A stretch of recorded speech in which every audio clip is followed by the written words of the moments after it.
اسی طرح میرے بھائی جب انسان پیدا ہوتا ہے اللہ کہتے ہیں میں نے 2 حصوں میں بانٹ دیا، فجعل منہ الزوجین الذکر والانثی، کسی کو مرد بنایا کسی کو عورت.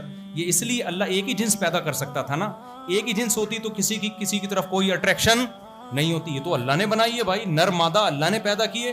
کیوں؟ تاکہ دونوں کی ایک دوسرے کی طرف اٹریکشن نہ ہو، اس لیے پیدا کی ہے اللہ نے. یا ہو بولو نا، آپ اتنے گھننے کیوں بنے ہوئے ہو؟ اب اگر کوئی یہ چاہتا ہے کہ میرے دل میں عورت کا خیال نہ، میں اتنا نیک بن جاؤں، ایکچولی میں بالکل جیسے اتنا تبلیغ میں 4 مہینے لگاؤں گا تاکہ میں بہت شریف بن جاؤں، تو یہ پاگل ہے، یہ فطرت سے بغاوت کر رہا ہے. تو پتہ نہیں کیا بنے، وہ بن جائے گا وہ جو میں نے کیمپ میں 2 دیکھے تھے. تو نہ ادھر کا رہے گا نا. تو اللہ تو کہہ رہا ہے میں نے تجھے آدمی بنایا اس لیے کہ تیری عورت کی طرف طبیعت مائل ہو، تو اسے دیکھے تو تیرا دل چاہے اس کی طرف جانے کو. اور عورت کو عورت اس لیے بنایا کہ جب وہ مرد کو دیکھے تو اس کا دل چاہے اس کی طرف جانے کو. لیکن اللہ نے کہا کہ اس میں ایک بھنگیوں چماروں گدے گھوڑوں والا طریقہ ہے، ایک انسانوں والا طریقہ ہے. گدے گھوڑوں کا بھی دل چاہتا ہے، گدھا کا دل چاہتا ہے گدھی کو دیکھ کے، گھوڑے کا دل چاہتا ہے گھوڑی کو دیکھ کے. وہ بغیر کسی ایگریمنٹ کے، کوئی پیغام میں نکاح، کوئی گدھے کا باپ نہیں ہے کہ گدھے نے گدھی کے باپ سے بات کر کے رشتہ مانگنا ہے. ان کے ہاں یہ سیٹ اپ، گدھے کو کوئی گدھی پسند آئے تو یہ تھوڑی کہ وہ گدھی کے باپ کے پاس جائے گا اور پھر لڑکی والے آئیں گے تو لڑکے والے ہیں. گدھا اپنی خواہش پوری کر کے یہ جا اور وہ جا، ختم. تو ایک گدھے گھوڑوں والا طریقہ ہے جو گرل فرینڈ بناتے ہیں، یہ گدھے گھوڑوں والا طریقہ ہے. ایک طریقہ انسانوں والا، پیغمبروں والا، آدم علیہ السلام والا، محمد صلی اللہ علیہ وسلم والا، موسیٰ کلیم اللہ والا، ابراہیم خلیل اللہ والا. وہ طریقہ کیا ہے بھائی؟ جو لڑکی پسند آ رہی ہے، نکاح کا بولو، پیغام بھیجو، شادی ہو جائے ٹھیک ہے، نہیں ہو جائے تو جہاں ہو جائے پھر وہاں ٹھیک ہے. کیونکہ ضروری تھوڑی کہ ہر جگہ آپ جہاں پسند آ رہے ہیں. لوگ مجھے آ کے دماغ کھاتے ہیں کہ جب ہم نے پیغام بھیجا وہ مان نہیں رہے تو میں نے کہا تو ہم کئی دفعہ ٹرائی کر چکے ہیں، ہمارے نہیں مانے تو تمہارا کیا مانے گا. تو یہ ہے کہ جہاں کامیاب ہو جائے وہاں کر لیتے ہیں. آپ کیا سمجھ رہے ہو جس آدمی نے اتنی شادیاں کی ہیں تو کیا ہر جگہ کامیاب ہو گیا ہوگا؟ 20 جگہ ہم نے پیغام بھیجا، وہاں سے ہمیں ٹھینگا ملا تو ہم آ گئے آرام سے. ہم نے کہا چلو کہیں اور ٹرائی کر لیتے ہیں. لیکن برائی کی طرف آپ نے بولو، زنا کی طرف نہیں جانا، لڑکیوں سے دوستیوں کی طرف نہیں جانا. قرآن صاف کہہ رہا ہے وَلَا مُتَّخِذَاتِ أَخْدَانٍ، دوستیاں مت لگاؤ لڑکیوں سے. تو قرآن کے الفاظ ہیں. اسلام میں عورت کی طرف پہنچنے کا نکاح کے علاوہ کوئی آپشن نہیں ہے. اور اسلام نے اتنی آزادی دے دی کیونکہ اسلام مرد کی نیچر کو جانتا ہے. عورت کی نیچر میں اور مرد میں فرق ہے. اس لیے اسلام نے مرد کو اجازت دی کہ آپ اگر سب کے حقوق پورے کرو تو، میں نہیں کہہ رہا میرے بھائی، قرآن کہہ رہا ہے آپ کتنی کر سکتے ہو 4. یہ میں نہیں کہہ رہا، مجھے کیوں برا بھلا کہہ رہے ہو؟ تو خدا کہہ رہا ہے، میں نکال تھوڑی سکتا ہوں یہ آیت قرآن سے. ایک دن کیا ہوا، تراویحیں ہو رہی تھی، پرانی بات ہے، اس وقت نا 4 شادیوں کا لفظ لوگ سننا پسند نہیں کرتے تھے. بہت میرے پر جب بھی 2 شادیوں کی بات کرتا لوگ ہیں بھائی یہ کیا باتیں کر رہا ہے. میں اتفاق سے تراویح بھی میں خود پڑھاتا تھا. میں نے تراویح پڑھائی تو یہی والی آیت آئی، فَانكِحُوا مَا طَابَ لَكُم مِّنَ النِّسَاءِ مَثْنَىٰ وَثُلَاثَ وَرُبَاعَ، اگر تم عدل کر سکتے ہو تو 2 2 3 3 اور 4 4 سے شادی کرو. مجھے خیال ہے سلام پھیر کے بولوں کہ اب تو میں نہیں کہہ رہا، اب تو اللہ کہہ رہا ہے. مجھے خیال آ رہا ہے میں سلام پھیروں بولوں اب بتاؤ کیا نماز توڑ دوں یا اس آیت کو نکال دوں یا اگلے سال یہ والی آیت تاپ کے پڑھوں؟ کب تک چھپو گے پیڑوں کی آڑ میں؟ کبھی تو ملو گے لنڈا بازار میں. حقیقت ہے بھائی، کبھی نہ کبھی. تو کب تک میرے بھائی؟ یہ تو اسلام کا اجماعی مسئلہ ہے. تو میں نہیں بولوں گا، کل کوئی اور سرفرا اٹھ کے بولنا شروع کر دے گا. اور یہ خدا نے ہم پر احسان کیا، عورت پر بھی احسان کیا. آپ کو ایک عورت نظر آتی ہے جس پہ سوکن آ رہی ہے، کروڑوں لاکھوں عورتیں جن کو جو شوہر سے محروم ہو چکی ہیں، جو ملازمتیں کر رہی ہیں، باس ان سے ناجائز فائدے اٹھا رہا ہے، ان کے امپلائی ان سے ناجائز فائدے اٹھا رہے ہیں ان کی مجبوریوں سے. ایسی ہزاروں لاکھوں عورتیں ہیں، زندگیاں برباد ہو گئیں. ان کو آپ تھوڑی سوچو گے کیونکہ وہ آپ کا ہیڈک نہیں ہے، اللہ سوچے گا کیونکہ وہ اللہ کی مخلوق ہے. اس لیے اللہ ہم سے پوچھ کے قانون نہیں بناتا، اللہ قانون خود بنا کے ہمیں بتا دیتا ہے یہ قانون ہے، اس کو فالو کرنا ہے تم نے. اس لیے میرے بھائی زنا سے کے قریب مت جاؤ اور حلال میں بخل سے کام مت لو کیونکہ حلال سے بچنے کا کوئی ثواب نہیں ملتا. ایک آدمی کہتا ہے میں نے چونکہ ایک شادی کر لی ہے، میں دوسری کی ضرورت نہیں ہے. مجھ سے لوگ کہہ رہے ہوتے ہیں ضرورت نہیں. میں کہہ رہا ہوں آپ کو ضرورت نہیں، قوم کو تو ضرورت ہے نا، عورتوں کو تو ضرورت ہے.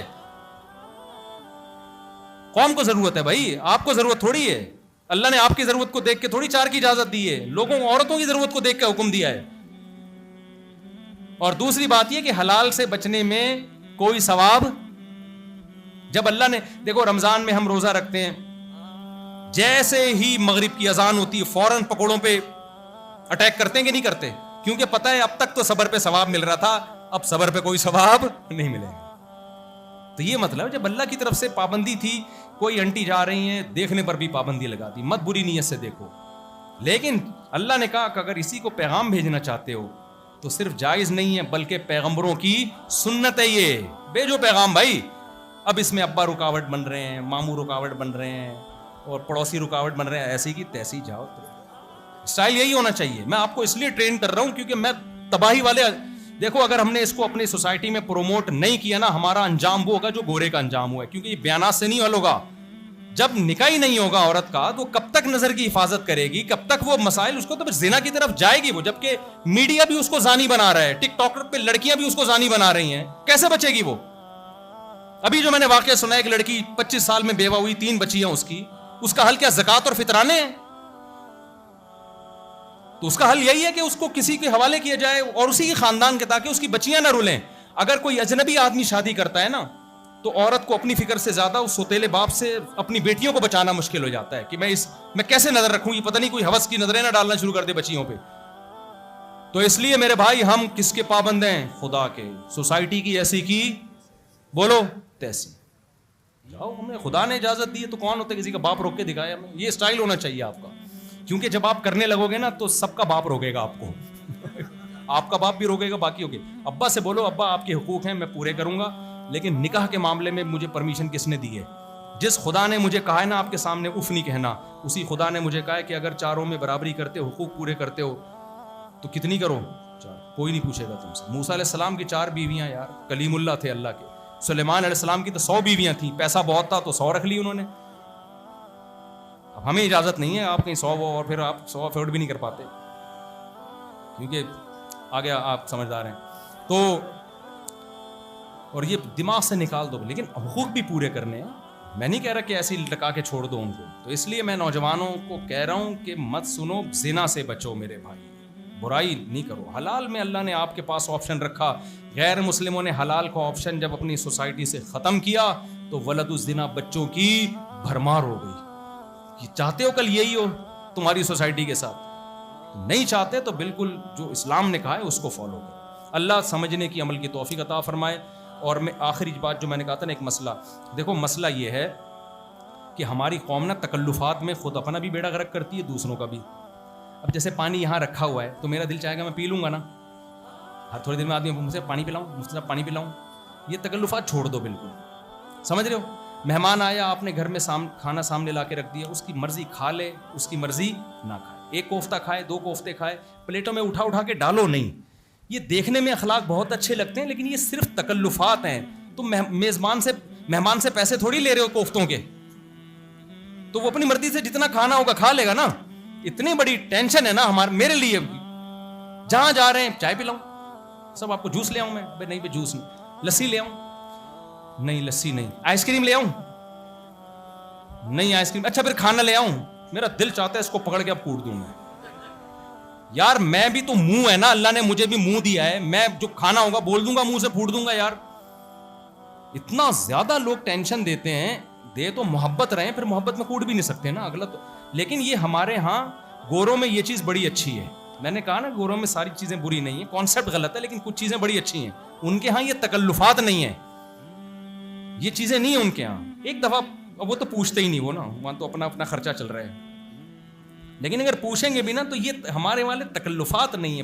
پوچھ کے بندے کو مار دو. اندھی کے بچہ ہوا, چوم کے جان سے ہی مار دیا اس نے, کہ نظر تو آ نہیں رہا تھا اس کو. تو یہ تکلفات سے اپنی زندگی کو کیا کرو.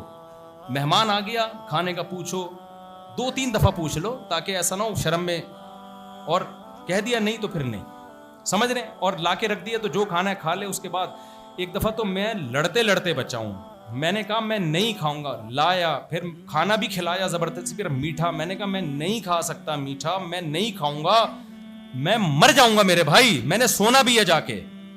نہیں جی آپ کو کھانا پڑے گا, آپ کو کھانا پڑے گا, 1 چمچہ تو لیں آپ, 2 چمچے, 1 چمچے کے بعد اور لیں آپ. تو پھر نا آدمی ڈپریشن میں جاتا ہے. تو یہ تکلفات سے اپنی زندگی کو کیا کر دو. مولانا شریف تھانوی رحمۃ اللہ علیہ بڑے بزرگ گزرے ہیں, انہوں نے کہا کہ ہمارے ہاں تکلفات زیادہ ہیں، خدمت کم ہے. خدمت کا مطلب ہوتا ہے سامنے والے کا خیال کرنا. اب مثال کے پانی ہی نہ ہونا پھر سامنے والا ٹینشن میں آ سکتا ہے کہ پانی رکھا ہوا ہی نہ ہو. پیاس لگ رہی ہے تو مانگنے دے شرم آ رہا ہوتا ہے کہ اب کون اٹھ کے جائے گا. لیکن جب ایک چیز رکھی ہوئی ہے تو اب آپ اگر پوچھ رہے ہیں نا کہ پانی ڈالوں، پانی پلاؤں، اس کا مطلب آپ غلط کر رہے ہو. بھائی مجھے بھی پتا ہے نا، میں خود ڈال لوں گا یا کسی کو بول دوں گا. ایک چیز رکھی ہوئی ہے تو اس لیے خود بھی تکلفات سے بچیں، دوسروں کو بھی تکلفات سے بولو روکیں. اس کو زندگیاں، بچے پیدا ہوتے ہیں لفافے چل رہے ہوتے ہیں، بھائی موڈ ہے تو دے دو، پیسے نہیں ہے تو جاؤ نہیں دیں گے. کسی کے دباؤ میں آ کے نہ دولہے کو 5 روپے بھی دو. آپ دولہے کی جب شادی ہوتی ہے جاتے ہوئے لوگ ڈر رہے ہیں کہ یار لفافے میں کچھ لے کے جانا پڑے گا نہیں تو دولہا ناراض نہ ہو جائے. بولو نہیں لے کے جاؤں گا. ناراض ہوتا ہے ہونے دو. ہدیہ وہ ہوتا ہے جو اپنی خوشی سے ہوتا ہے. جاؤ بھاڑ میں، ہماری ایسی ہی تیسی. اب میں نے جب میرے گھر والے کہیں جاتے تھے نا، بچہ پیدا ہوا ہے، مجھے کہتے تھے ان کو 500 روپے یا 5000 دینے لفافے میں. کہتے نہیں دینے.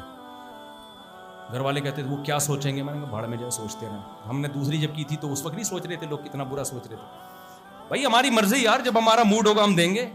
کسی کے مشورے پہ یا کلچر کی وجہ سے تھوڑی ہم دیں گے. میرے بعض دوستوں کی شادی ہوئی، ان کو یقین تھا کہ مفتی صاحب کچھ نہیں دیں گے، ان کو میں نے لفافے میں رقم ڈال کے دے دی. وہ خوش ہوئے، وہ ہدیہ ہے. اور آج جن لوگوں کو ہم نے پیسے نہیں دیے نا، آج وہ خوش ہیں کیونکہ ان کے 1-2 ہوئے. ہمارے ماشاءاللہ 17.5 یا 17، مجھے بھی صحیح 17.25 یا 17.5. خیر، تو وہ تو سارا دن ہمیں پیسے ہی دیتے رہتے نا بیٹھ کے، تو ہمیں تو کچھ ضرورت ہی نہیں تھی، پراپرٹی خرید لیتے. تو وہ آج خوش ہیں کہ نہ مفتی صاحب نے ہمارے بچوں پہ ہمیں کچھ دیا، نہ ان کے بچوں پہ ہمیں کچھ دینا ہے، ورنہ آج ان کا بیڑا غرق ہو جاتا. ہر تھوڑے دن بعد لفافہ آ رہا ہوتا. تو نہ جب میں پہلی شادی ہوئی تھی، میں جب دولہا بنا تھا، میں نے لوگوں کو دعوت نامے پہ لکھ دیا کہ مجھے کوئی گفٹ نہ دے، لفافے میں کوئی پیسے نہ لے کر آئے. تو صرف ایک بوڑھے بابا تھے، وہ زبردستی دیے تو ان کے اکرام میں لے لیے، ورنہ پابندی لگا دی. آج وہ خوش ہیں کہ اگر ہم دے دیتے نا تو پھر یہ تو بار بار دیتے ہی رہنے ہیں، ختم ہی نہیں ہو رہے مفتی صاحب تو، ٹھیک ہے نا. اب جب بھی وہ آتے ہیں تو ان کو پتہ ہے فری میں جانا ہے، کھانا کھا کے واپس آنا ہے. تو بھائی زندگی سکون کی گزارو، خود بھی ٹینشن میں نہیں رہو، دوسروں کو بھی ٹینشن مت دو. یہ لفافے بازیاں ولیموں میں، شادیوں میں پابندیاں لگاؤ ان کے اوپر، ایسی کی تیسی یار. پھر بچے اسپیڈ سے پیدا کرو تو آپ کا سارا خرچہ اسی پہ ہوگا، ادھر ادھر دینا نہیں پڑے. سبحانک اللہم و بحمدک، اشہد ان لا الہ الا انت، نستغفرک و نتوب الیک. الحمدللہ رب العالمین والعاقبۃ للمتقین والصلاۃ والسلام علی رسول الکریم وعلی آلہ وصحبہ اجمعین. ربنا آتنا فی الدنیا حسنۃ وفی الآخرۃ حسنۃ وقنا عذاب النار. صلی اللہ تعالی علی خیر خلقہ محمد وعلی آلہ وصحبہ اجمعین برحمتک.